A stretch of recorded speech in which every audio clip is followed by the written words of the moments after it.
Ako po si Ray Marcel Dura, operator ng DTF dito sa DT Dumaguete. Ang machine dito ay ginagamit ng 6 na araw na may total na 198 meters. Ito po yung printer area. Pinalitan po ang white head last year, December 2024. Ito naman yung copy na may 60% good condition. Head clean. Punasan ng wiper pagkatapos mag-head clean. At nozzle test.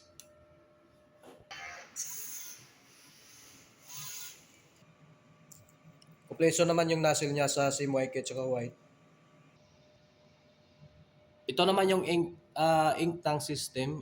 Yung ink level is sakto lang. Ito naman yung waste tank area. Last disposal po noong Lunes. Ito naman yung EVR. Ground wire. Ito naman yung stock ko ng mga ink, powder at saka cleaning solution. Yung mga unused stock. Ito naman yung film. Ito naman yung consumable na white ink. DTF powder. Film. Cleaning solution. Magenta, yellow at black. Ito naman yung daily output record.